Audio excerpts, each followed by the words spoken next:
₹1 पीक विमा बंद, शिवभोजन बंद, आनंदाचा शिधा बंद, हे सगळं बंद आणि यांचं दुकान चालू. हे खोऱ्याने ओढतायत पैसे, नुसते ओढतायत.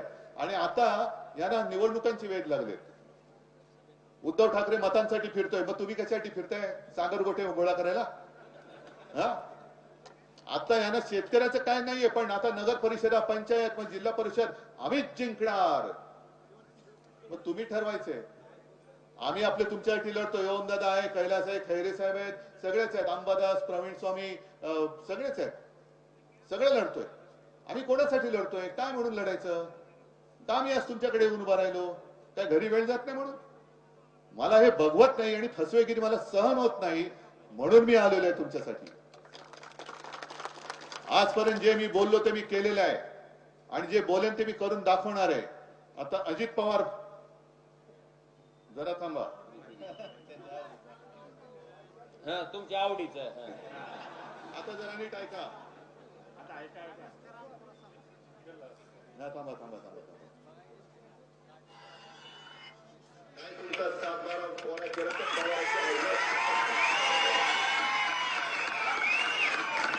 त्यातल्या जनतेला स्पष्ट सांगतो, 31 तारखेच्या आत आपापले पैसे भरा पीक कर्जाचे.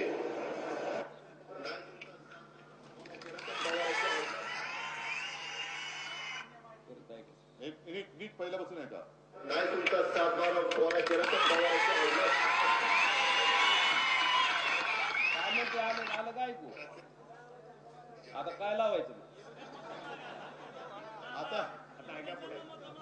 आता आता कोणाची अवलाद लावणार? म्हणजे खोटी माणसं एवढे निर्दयी.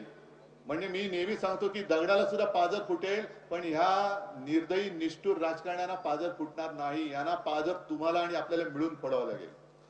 परत निवडणुका आल्यात, काहीतरी कोपऱ्याला गुळ लावतील आणि तुम्ही पुन्हा भोळेपणाने. कारण मी काल पण बोललो, माझा शेतकरी भोळा आहे पण मूर्ख नाहीये.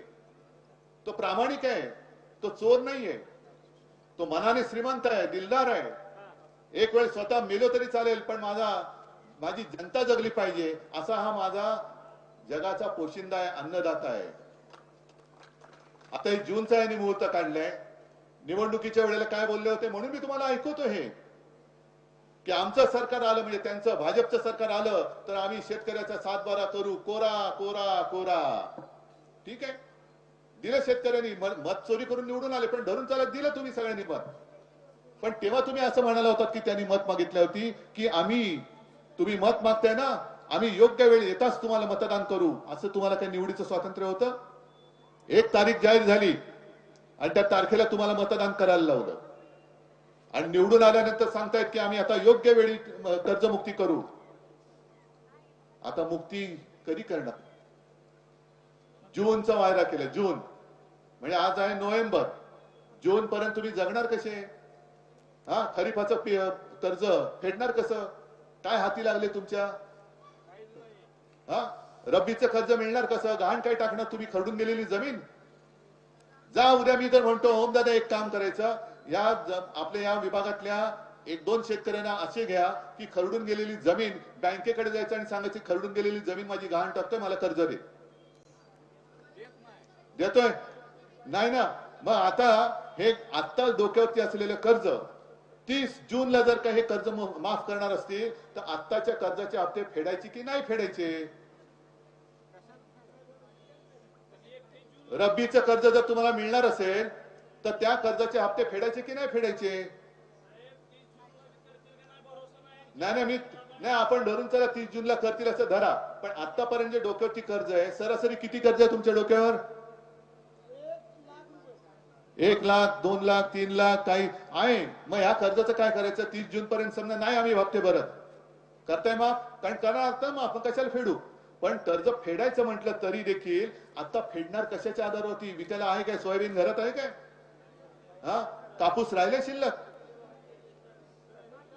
काहीच नाही राहिलेलं.